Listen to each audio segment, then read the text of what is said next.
Hello, everybody. Welcome into Sports by GSMC Podcast Network. I am your host, Jeremy Lapidus. Today, we have a big show for you today. The NFL league year has officially begun. That means all of the news that came out yesterday and the day before it with the tampering period, the official pre-free agency period, that can be finalized now. No takebacks, no nothing like that. New league year began exactly 1 hour ago today. We're going to take a look at the winners and losers of the tampering period, the pre-free agency period, as I like to call it, as well as since it's a new year, these NFL teams have resolutions. We're going to go through some NFL team resolutions. We're going to talk about the Panthers. The Panthers have made a lot of moves. So we're going to talk about them a little bit, and the Chargers as well, cutting Mike Williams to get underneath the cap. There were a lot of decisions for them to be made. How is that going to affect them and the rest of the league with Mike Williams now being a free agent? But we are also going to talk a little bit about baseball. It's been very football heavy this week because that's where a lot of news has been. But we're going to talk about baseball. Garrett Cole, uh, perennial Cy Young contending pitcher, has been shut down for the first 1 to 2 months of the season. So we're going to talk a little bit about that in our fourth segment. But before we get too far into our topics today, remember that if you would like to be an even bigger part of the show than you already are, all you need to do is go to gsmcpodcast.net. Again, that link is gsmcpodcast.net. Leave a tip or donation. You leave a message with it, it'll pop up on the bottom of the screen. We appreciate anything that you do give out to us. Again, tip and donation link is gsmcpodcast.net. But like I was saying, let's just get right into the first segment. We're going to be talking about the Los Angeles Chargers. The Chargers came out. They had four major players who they needed to cut at least one of them to get under the cap. They did end up cutting Mike Williams. Mike Williams, who they signed to a pretty big contract a couple years ago. He has been injury prone. The other options that they could have gotten rid of, wide receiver Keenan Allen, Khalil Mack, who's coming off an incredible bounce back season, where he had, I believe, like 15 sacks. He had like 7 sacks in one game. Or Joey Bosa, who's been a cornerstone of that defense. Both of those guys are getting paid a lot of money. In fact, you combine two of them, I believe they're making about $120 million against the cap combined. So they had to cut one of those guys. They ended up cutting Mike Williams, who probably was the most expendable of all those. Mike Williams is a big body receiver. I believe he's 29 now. He When he's healthy and on the field, he's one of the best jump ball receivers in the league. Um, he is big, tall, and fast, and an incredible contested ball catcher. Uh, you put him up one on one against a lot of corners, give him a jump ball, he's going to come down with it most of the time. And that's what makes him special. There's a lot of teams that could use a guy like that. A team that pops right into my head right away is the Giants. I'm not sure how much they're actually looking to compete this season with the moves that they have made in this offseason.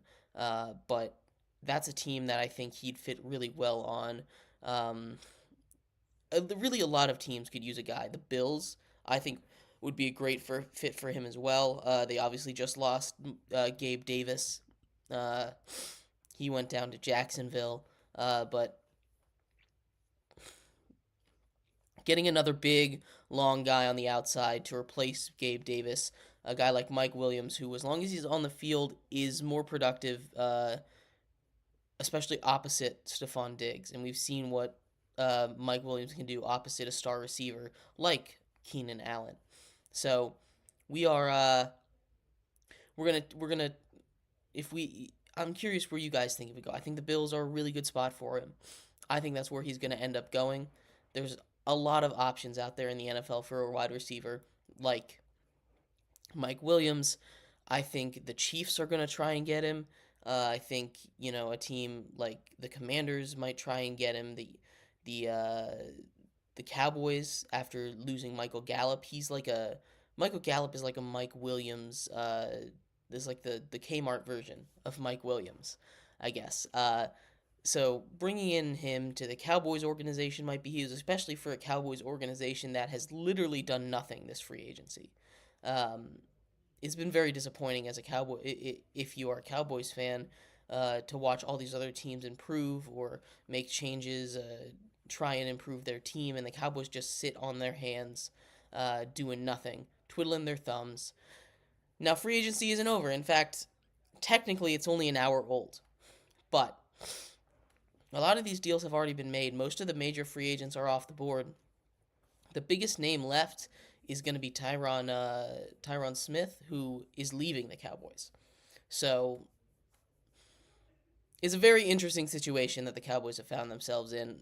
Adding, I think Mike Williams to the Cowboys is a really good move. Honestly, I think either there or the Bills or the Chiefs. That's my top three for Mike Williams to go to.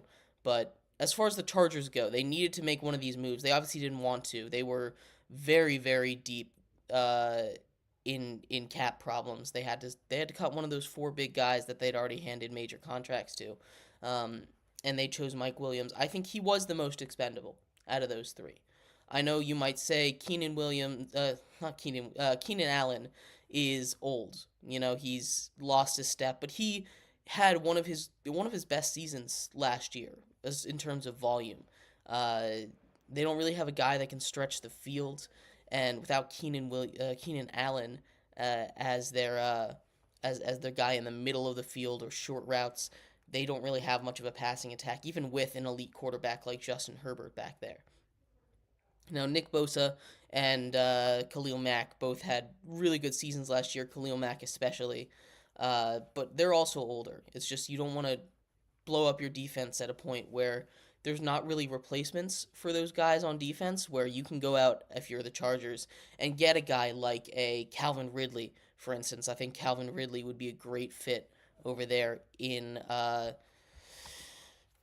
think Calvin Ridley would be a great fit over there. Oh, and just as I'm saying that, the Titans have signed Calvin Ridley. So that is off the board. Uh, 20 Calvin Ridley, who's 29, gets a 4-year, $92 million deal with $50 million fully guaranteed to go to the Titans. So scratch back what I said. Calvin Ridley will not be a Charger. He is a Titan. Very interesting here. Initial reactions to this, him being the Titans are having a very interesting offseason. Obviously, they've moved on from their old core. They got rid of Derrick Henry. Ryan Tannehill is gone. But they've had a really sneaky good offseason, building around presumably Will Levis. I assume that's their guy based on how they're doing this offseason. They go out and they get big wide receiver, Calvin Ridley, who wasn't bad last season. It wasn't prime Calvin Ridley like we saw him before he missed the last couple seasons, but he was still really solid last year in Jacksonville, in a really crowded wide receiver room in Jacksonville. Uh, Calvin Ridley was really solid. So that's a very good pickup for them. He'll slot into the wide receiver one. A team like with the Titans who didn't really have a wide receiver one. They had Treylon Burks, who can't stay on the field to save his life in his first 2 seasons in the NFL. But outside of that, they don't really have a receiver. They had Nick Westbrook-Akine, not a wide receiver one. But Calvin Ridley goes to the Titans. They also brought in a center, a really, really nice center.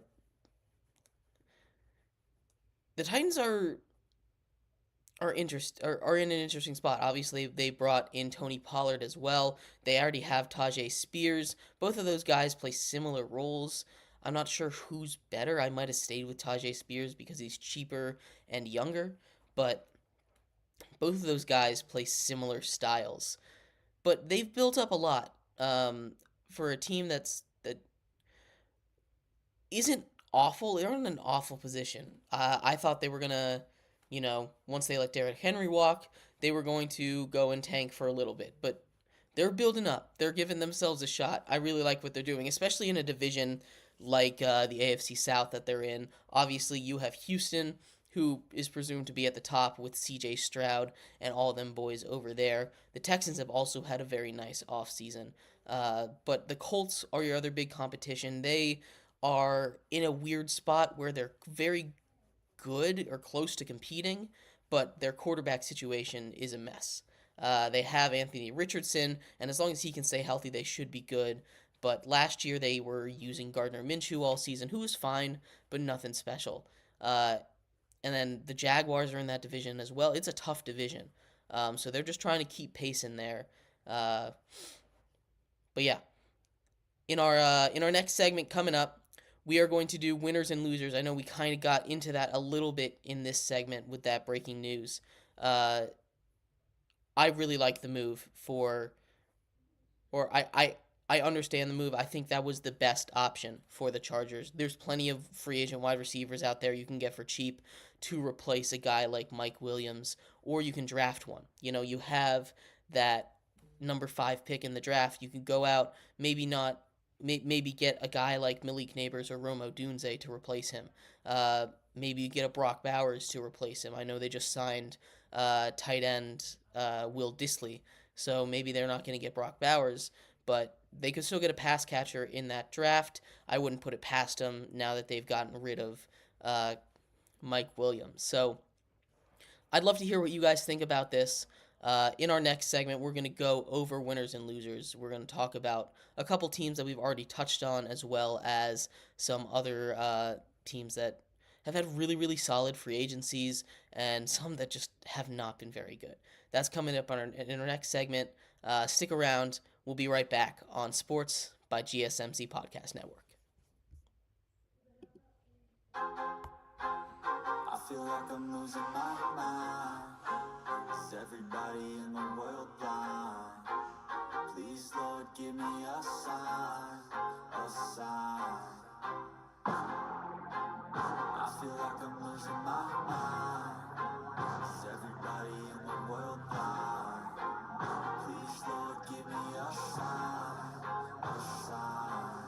I wanna be the greatest. Everybody on the fake shit. I look around and feel like everybody is the fakest. I make this every day and I'm impatient. Hoping one day I blow up from the basement. Statement, the top is so vacant. I don't hear shit that I think is amazing. Waiting for my day when I'm playing. Sold out shows with 1,000 faces. Hey, give me that crown. Get in my way and to be put down. It ain't your place, all this my town. If I want that shit, then I'll get it right now. I'm losing it, the news it fits. I'm losing shit, a stupid myth. You choose to live or choose to dip. You choose to fight or lose your grip and lose a gift. Oh. I feel like I'm losing my mind. Is everybody in the world blind? Please, Lord, give me a sign, a sign. I feel like I'm losing my mind. Is everybody in the world blind? Hello, everybody. Welcome back. Thank you for sticking with me through that break. If you are just tuning in our first segment, we talked about Mike Williams getting released, and we had breaking news right as I was talking about the man himself. Calvin Ridley was just paid by the Titans, 4 years, $92 million, 50 of that guaranteed. So very, very interesting first segment. In our second segment here, we're going to go over winners and losers of the pre-free agency period, the tampering period. The league year started today at 4 o'clock, so we are going to go over the big winners, big losers of the first 2 days of the NFL free agency. But before we do, remember that if you would like to be an even bigger part of the show than you already are, all you need to do is go to gsmcpodcast.net. Again, that link is gsmcpodcast.net to be an even bigger part of the show than you already are. Leave a tip or donation. You can leave a message with that tip. It'll pop up on the bottom of the screen there. We'll have a little conversation about what you had to say, not just for me or you or the people in your chat that you're watching this on, but everyone across all platforms, including Twitter, Twitch, YouTube, and every podcast network that this goes out on later tonight. We appreciate everything that you guys do give. Again, that link to leave a tip or donation is gsmcpodcast.net. But like I was saying, we're going to get right into it. Winners and losers of the pre-free agency period, or the tampering period, whatever you want to call it. And we're just going to start off with a relatively obvious one. We'll start off with a couple winners, and then we'll get into some losers. Winner, the Atlanta Falcons. It's hard not to be a winner when you go out and you fix your quarterback situation. They went out and they added Kirk Cousins to the to that team that already has a lot of great weapons. Kyle Pitts, Drake London, Bijan Robinson, all of whom were drafted in the top five of the NFL not top five, top 10 of the NFL draft. That offensive line is really good. They add a guy in Kirk Cousins who, if his Achilles injury heals up the way that it hopefully should, um, he's going to be very successful in Atlanta. Um, he can do everything that you need him to do. He's not going to be the most special quarterback, but he is going to make every throw, make every good decision that you need him to make. That's going to make a world of difference for the Falcons in the league this year. Obviously, going from Desmond Ritter and Taylor Heineke to Kirk Cousins, it's a big move. So they are the first of a couple winners that I have here for the pre-free agency, the tampering period. Uh, Going to a loser now, the Giants. Obviously, they made it's an interesting look at their offseason so far. They've made a lot of improvements at a lot of places. They went out and they got Brian Burns. They went out and they signed three offensive linemen to shore up that offensive line, but they still lost their biggest productive player on offense, a person that basically was their entire offense in Saquon Barkley. And not only that, they lose him to the division rival Philadelphia Eagles.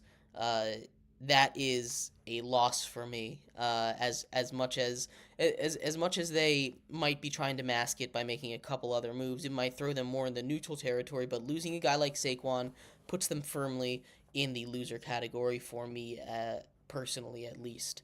It's going to be really tough to replace him. Devin Singletary is not going to be able to do that. He is not he's not the hugest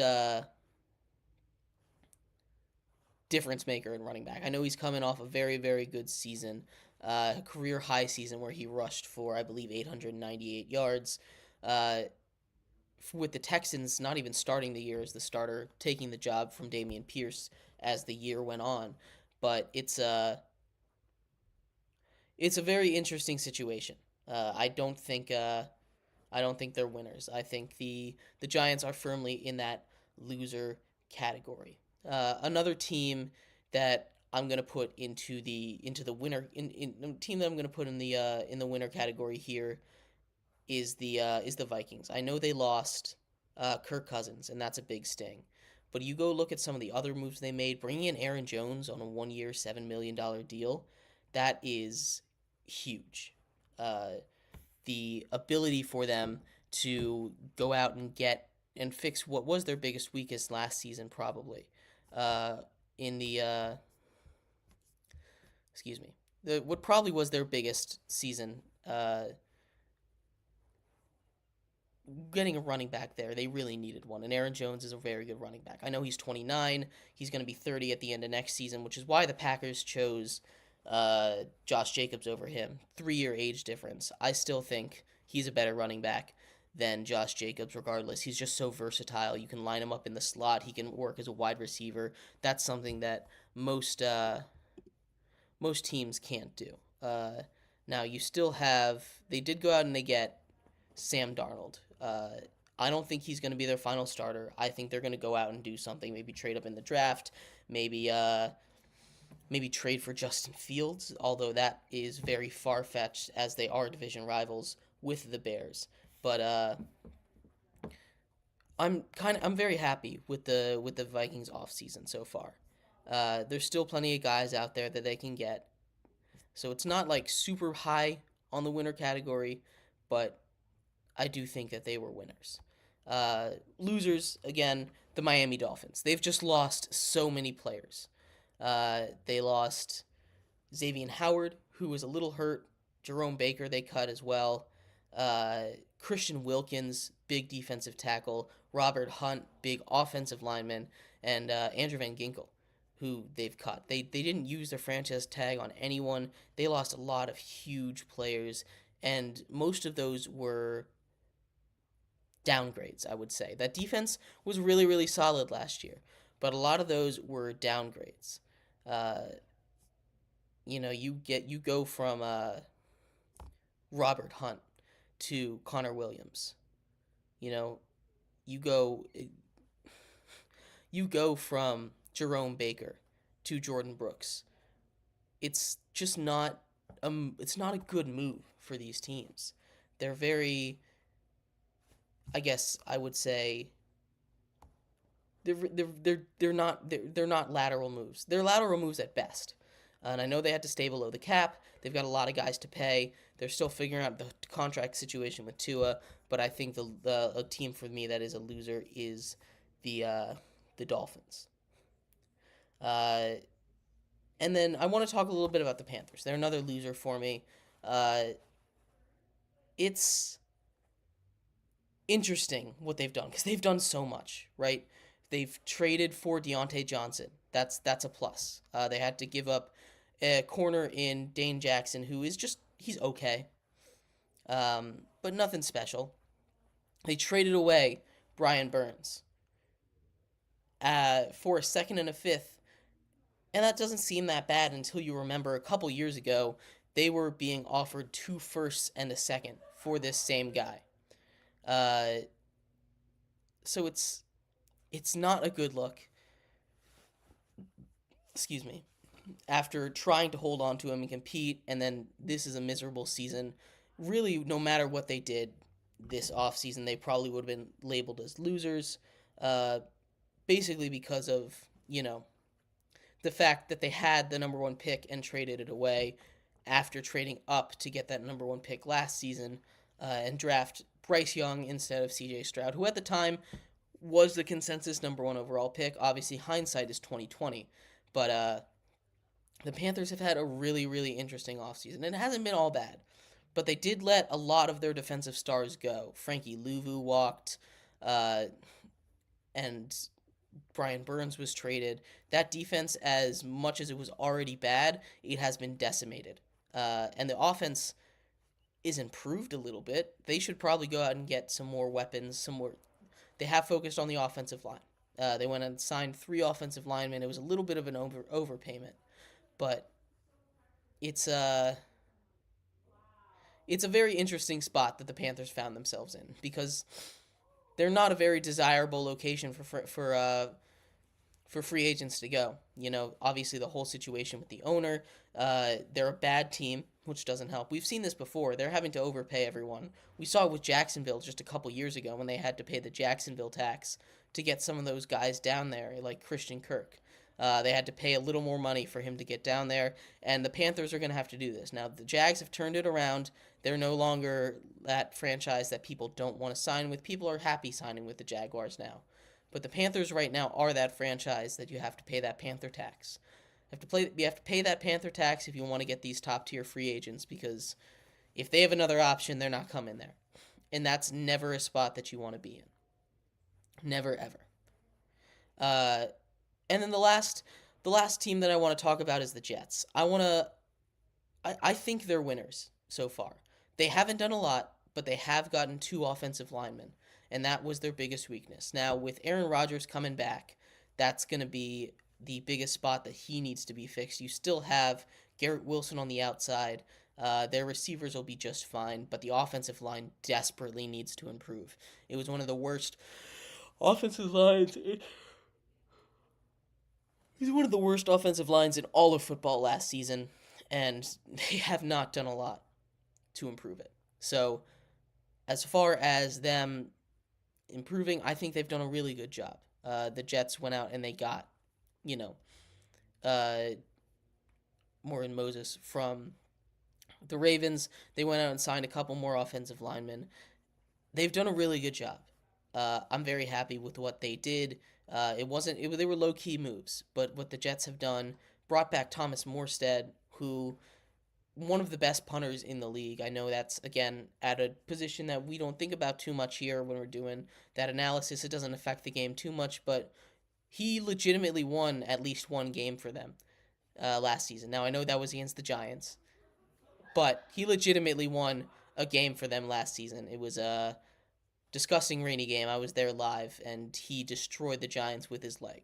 So bringing a guy like that back is important. The Jets desperately need to have a good season this year. Aaron Rodgers, hopefully, or presumably, will be back, I'll say. And he needs to succeed. Otherwise, the Jets are just going to go more into a dumpster fire than they already are. They went so far in on him for the last season to just be a disaster on and off the field. And it still kind of has been a disaster off the field for the Jets this offseason, but they're right now winners of that pre-free agency. Coming up in our next segment, it's a new league year. It's a new year.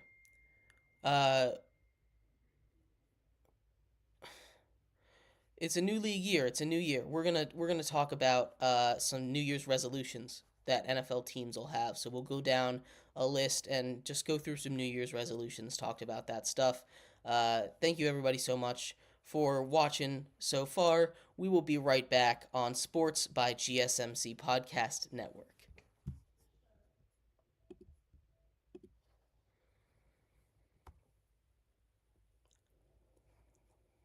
For the best and latest podcasts available anywhere, go to the podcast app on your cell phone and type in GSMC to access free content-rich podcasts on health and wellness, book reviews, sports, entertainment, relationships, social media, movies, technology, finance, and even weird news. Subscribe and download the GSMC Podcast Network's family of shows, available everywhere podcasts are found.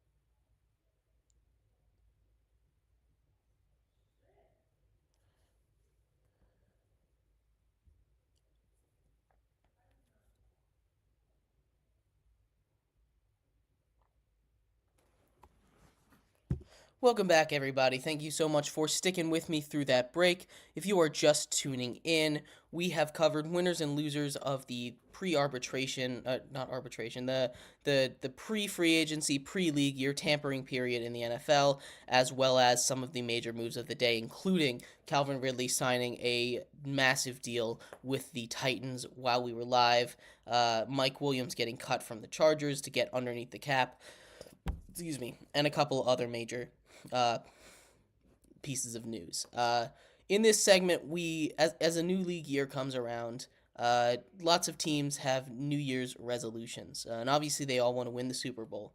But we're not going to go as broad as that. We're going to go a little more in depth here. Talk about some stuff that each team might be wishing for.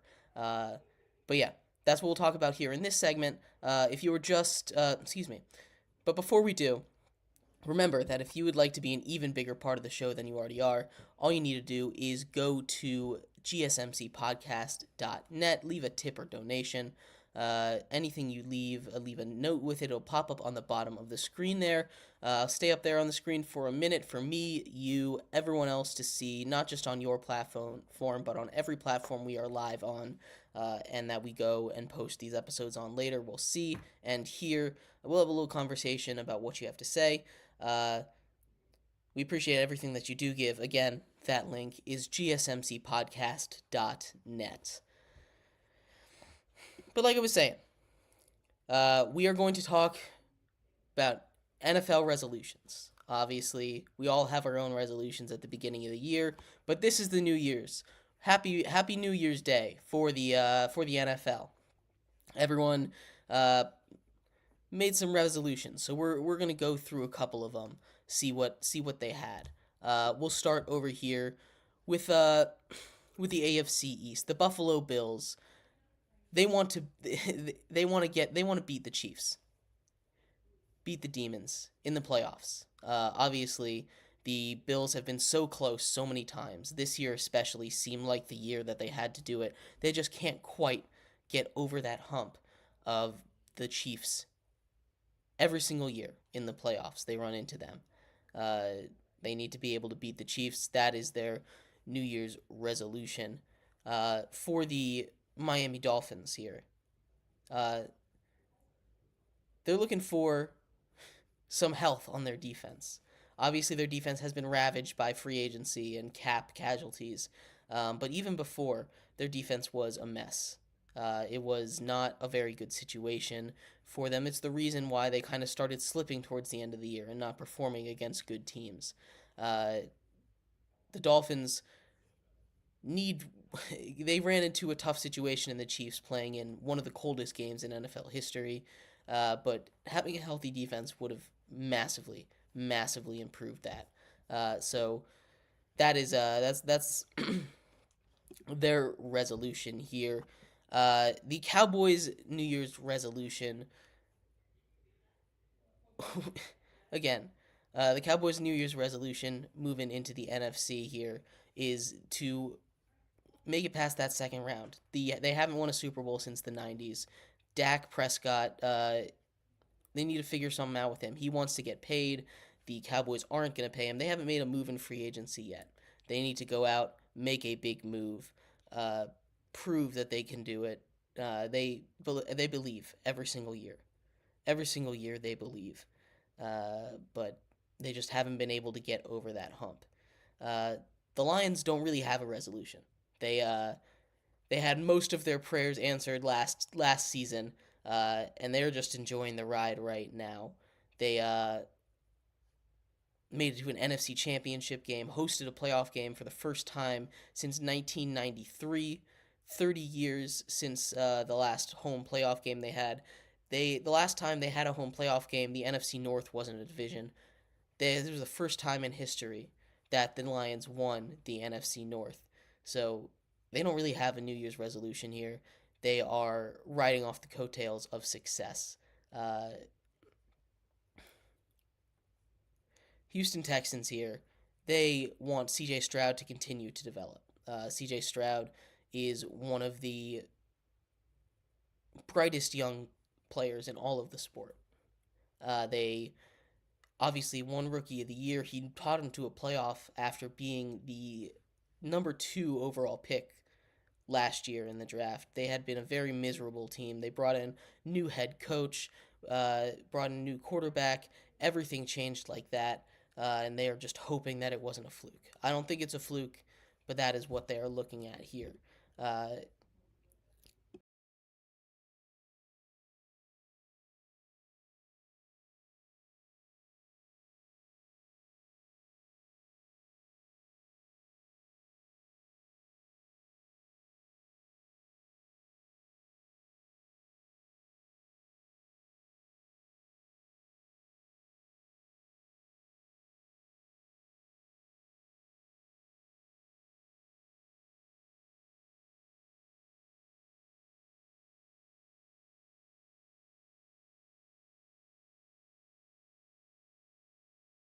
The Carolina Panthers are looking at a are looking for their New Year's resolution is just about everything. They need a new defense. They've got a laundry list of stuff.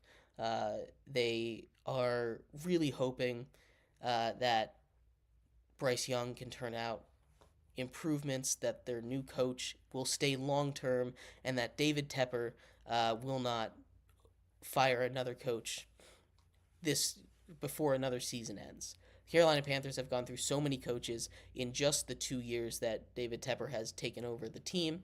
I believe he has fired a head coach every single season. They have had so many interim coaches. They are looking for stability as their New Year's resolution. The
the Washington Commanders' New Year's resolution is going to be a new defense.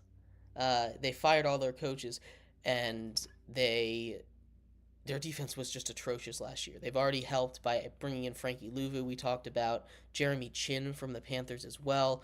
Both of those guys are going to be huge. And breaking just now, they've signed Bobby Wagner, the Commanders did, to a 1-year max value of $8 million deal. That has $6 million guaranteed. It's not a great move, I don't think, for the Commanders. Bobby Wagner is not the same player he used to be. He's fine. He's obviously a great leader. He continues to be signed to be a great leader, especially a team like Washington could use a leader like Bobby Wagner in that clubhouse. But as far as really helping the team on the field goes, he doesn't move the needle that much for me. He hasn't been very good for the last couple seasons, and I know if you go look at like Pro Football Focus, they love his game so much. They rate him super highly every single year. But he just doesn't have the same burst. He gets beaten side to side. He's not very good in coverage. Tight ends are faster than him, and he's very like as good as his instincts are and as smart as he is. He's just not the athlete that he used to be, getting around that football field. So it's tough for him to make these plays. As smart as he is. Again, I think he'd be a perfect player coach, however you want to put it. I think he'd be a great coach. But as far as on the field play, I don't think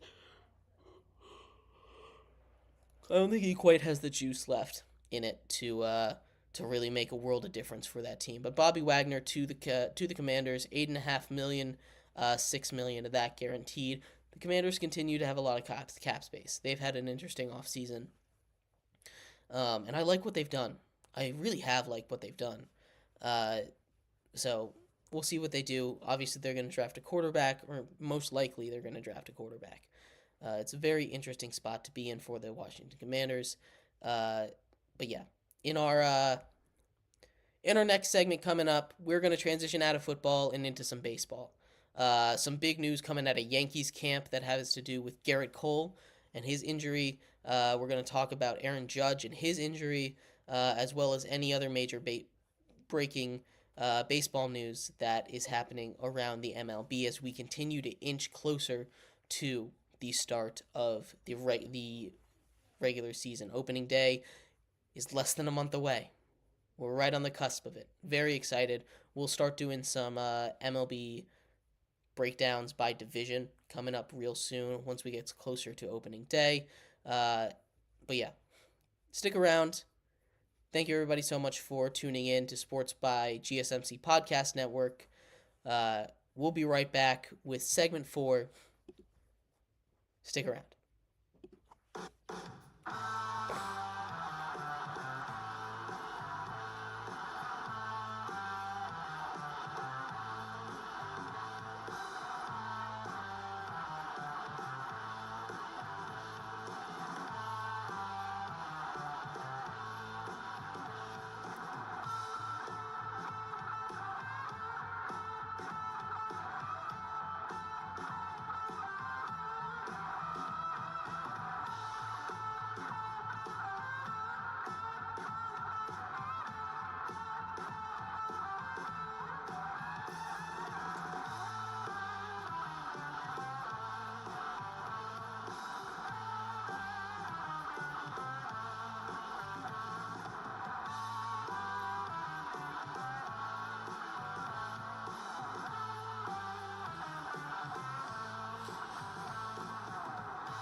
Welcome back, everybody. Thank you so much for sticking with me through that break. I appreciate you guys doing that.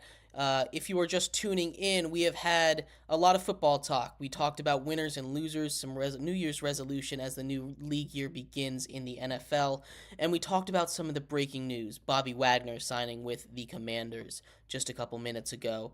Calvin Ridley signing with the Tennessee Titans, live actually right after we said his name. And Mike Williams being cut from the Chargers, as well as some other news that went around the NFL today as the new league year officially began at 4 o'clock Eastern Time. But we're going to transition out of football. There's been a lot of football talk recently. We are going to transition into baseball, a sport that is warming up. We are in the midst of spring training. Opening day is just about 20 days away now. Whew! Right around the corner, is very exciting. But there has been some very major news coming out of Yankees camp. And we'll talk about all that and more coming up right. But before we get into that, remember that if you would like to be an even bigger part of the show than you already are, all you need to do is go to gsmcpodcast.net. Leave a tip or donation. We appreciate anything that you do give. If you leave a tip or donation, your message will pop up on the bottom of the screen there. We'll have a little conversation about what you had to say. It'll stay up there for a minute. We appreciate anything that you do give. It'll go out to every single platform, not just the one that you're watching on, but every single platform. Again, that link to leave a tip or donation is gsmcpodcast.net. But like I was saying, there is a lot of big news coming out of baseball. Specifically, Garrett Cole, perennial Cy Young competition pitcher for the New York Yankees, down with an injury for the first 1 to 2 months of the season. Garrett Cole, who year after year, and probably still is, the best pitcher in all of Major League Baseball. He carried the Yankees as much as he could carry the Yankees last season, but he is a little bit on the older side now. Garrett Cole is a little bit over the hill. I believe he's 34. Aaron Judge also has some injury news. He is going to play through his injury on opening day. That's the news. So that's good news for Yankees fans. But Aaron Judge is also 33. He says that toe injury is going to bother him for the rest of his career, which is not a good sign. The toe injury that kept him out for almost half of the season last year is just going to be nagging him, and it might end his career shorter than a lot of people expect it to be. Not that we expected Aaron Judge to play into his 40s, but players are going longer nowadays in almost every single sport. Aaron Judge, unfortunately, might not be one of those players because of this nagging toe injury that he said is just not going away. We'll have to see how it affects his play. We know plenty of baseball players play through injuries all the time. Plenty of athletes play through injuries all the time. But hopefully this is something that doesn't affect his game, because if he is off, I know they brought Juan Soto in, but they're not winning a World Series, and they need to win a World Series soon. The Yankees do. The Yankees really need to win a World Series, but shutting Garrett Cole down for the first 2 months really hurts. We just talked about it. He is arguably the best pitcher in all of baseball. Every single year he is at least in the Cy Young conversation. He is so good. He's so dominant. Everywhere he goes, he signed that massive contract in 2020, in that 2020 offseason, to join the Yankees. And he's lived up to every single part of that. He is a true ace. It's hard to find guys like that nowadays. There aren't that many that you can trot out for 7 innings every 5 days. You can just trot out, and he'll take you no matter what through the first 5 innings, through the first 6 innings. Most guys that are starters in the MLB don't do that anymore. Analytics and stuff, obviously, you're less effective once you're at pitch 100 than when you're at pitch 2. But Garrett Cole is one of those guys that doesn't seem to get tired on the mound. His consistency is crazy, and he is probably the best pitcher in all of baseball. So that is a huge loss for the New York Yankees. And maybe we go and we see them sign one of those big free agent pitchers. They've been in the mix for guys like Blake Snell and for guys like Jordan Montgomery. They haven't really had true conversations with those, or like serious conversations, I would say. I'm sure they've had conversations, but they haven't really had serious conversations with those guys. Uh, but maybe we go and we see them sign it. Those guys are still not in camp. Uh, and that is crazy to me that he's still not in camp. Uh, maybe I can't tell what they're asking for. The Angels are still in the mix to go get those guys. The Red Sox are still in the mix to go get those guys. There's a lot of teams out there that might go get those guys. Maybe the White Sox do it after they trade Dylan Cease. Dylan Cease, who again is another one of those really, really good pitchers that is talking about getting out of there. White Sox organization has fallen apart. They're not going to be very good this season. But Garrett Cole being shut down for the Yankees, I'm curious how much that's going to affect them. Obviously, losing one of the best pitchers in all of baseball is going to hurt you. But a guy that plays every 5 days, you can't pencil in a win ever, because baseball is a very finicky game. But more times than not, you can just pencil in a W when he starts. And that's a luxury that is really nice to have. And to lose that for the first couple months of the season, that's really going to hurt their chances of winning the division. As far as making the playoffs, I think they can still do it. But no Garrett Cole for the first 2 months when you're in a division with the Tampa Bay Rays, when you're in a division with the Baltimore Orioles, when you're in a division with the Toronto Blue Jays, and when you're in a division with the Boston Red Sox, who have really retooled. Not having your ace for the first 2 months really, really hurts. And I don't think they're going to be able to recover in the division race from this. I think that is that big of a deal, especially in a stacked division. Now, say, for instance, the Yankees were in the White Sox division. I don't think this matters quite as much. But since they are in a really, really talented and stacked division, this is really going to affect them. I'd love to hear what everybody thinks of this. 1 to 2 months for this. Obviously, you need him to be healthy. You can't rush him back. Regular season games only matter so much. There's 162 of them.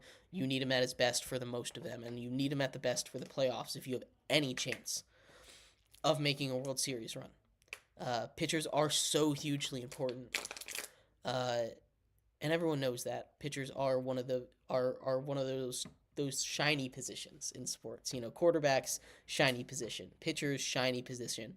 There are those guys that get all the attention, and because they're the star of the show. They're the center of attention. But yeah, I think this is really going to affect them. I think there's a chance that this might knock them out of the playoffs, and I think that's a little too far, especially since he's only gonna. If on his shortest part of his timetable, he'll only miss about 2 weeks. That's the shortest timetable. Now, he'll probably end up missing about a month and a half of the regular season, if I had to guess. Again, I'm not a doctor. I haven't seen the injury, but my best guess is he's probably missing about a month and a half due to injury, and he's going to have to ramp back up after that, get into that rehab starts. He's probably not going to be back until June. And that is a huge loss for the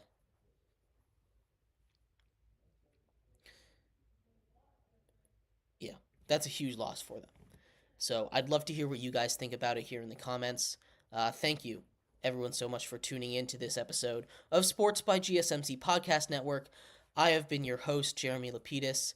Tomorrow we'll be back. We're going to do some more baseball tomorrow. We're going to catch back up with our series of reviewing baseball off seasons. I know we kind of took a break from that, took a back seat to some bigger stories that were happening around the league. We're also going to talk a little bit about Victor Wembanyama tomorrow and some March Madness, because March Madness Selection Sunday is on Sunday.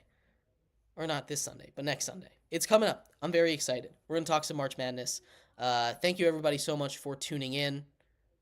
I'll see you tomorrow, same time, same place. Sports by GSMC Podcast Network. Check us out on YouTube, on Twitch, on all our podcast networks. See you tomorrow. You have a great rest of the day. Bye-bye.